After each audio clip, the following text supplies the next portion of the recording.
అమ్మవారు ఎవరు అసలు? ఆమెకి మనకు సంబంధం ఏమిటి? మనల్ని ఎందుకు కాపాడాలి? పక్కింటోళ్ళు ఎందుకు కాపాడకూడదు? మన ఇంటి అమ్మ. అవును. మన ఇంటమ్మకి పక్కింటమ్మకి తేడా ఏమిటి? ఈ అమ్మల కన్నా అమ్మలంతా ఎవరు అని అంటే, పుట్టాలమ్మ గురించి చెప్తాం, నాగులమ్మ గురించి చెప్తాం, నల్లపోషమ్మ గురించి చెప్తాం, ముత్యాలమ్మ గురించి చెప్తాం, పెద్దమ్మ ఆలయం గురించి, పెద్దమ్మ గురించి, ఎల్లమ్మ గురించి చెప్పొచ్చు. ఇలా వెలుపులు ఎవరంటే అమ్మ, ఇలా వెలుపులు, ఇలా అంటే ఎవరు? మన ఇంటి లోపటే కొలువయ్యున్న దేవతామూర్తులు ఇలా వెలుపు కదా. మన వాళ్ళు ఏం చేస్తారంటే ఇలా వెలుపులని పూజించే పద్ధతిలో మార్పులు ఉన్నాయి. నేనున్నా తల్లి, మీరున్నారు, ఇప్పుడు ఆయన ఉన్నారు. ఒక పట్టు చీర కట్టుకున్నాం, 10 మంది చూడగానే దిష్టి తగులుతుంది. దిష్టి తగలగానే ఇంటికి వెళ్ళి నిజంగా నమ్ముతారంటారా? నా మాట వినండి. నా దిష్టి అనేది లేదని కాదు, దిష్టికి వివరణ నేను మళ్ళీ చెప్తాను.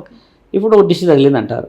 ఆ దిష్టి తగలడానికి ఏంటంటమ్మా, it is like a neurological function in our body.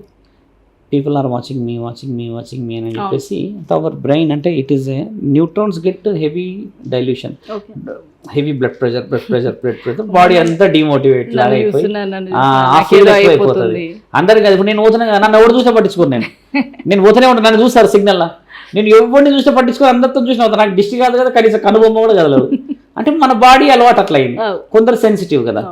ఇప్పుడు ఇక్కడ ఇలవెల్పులు ఏం చేస్తారంటే అమ్మ, నిన్ను నీ వంశాన్ని, శివరుద్ర సాధు, నా ఎగ్జాంపుల్ చెప్తా మీ ఇంటి పేరు కంటే ముందు, నన్ను చూసుకుంటూ ఉండడానికి ఒక శక్తి ఇమ్మీడియట్లీ 12 అడుగుల మధ్యలో ఉంటుంది. 12 అడుగులు 10 అడుగుల వరకు నీ ఆత్మ ఉండగలుగుతుంది. 10 అడుగుల తర్వాత అమ్మవారు ఉంటారనమాట. అమ్మవారు ఇలవెల్పులు అమ్మవార్లు ఉంటారు. ఇది చాలా ముఖ్యమైన. అమ్మవార్లలో గ్రామ దేవతలు ఉంటారు. నార్త్ సైడ్ ఏంటంటే ఎక్కువ సైడ్ చూస్తే మన దగ్గర భవానీ మాతలు, ఇటు ఢిల్లీ రూట్లో వచ్చేస్తామా కాళిక మాత విషయాలు, తర్వాత జ్వాలాముఖి, ఇట్లా మొత్తానికి పార్వతీ మాత అంశాలు.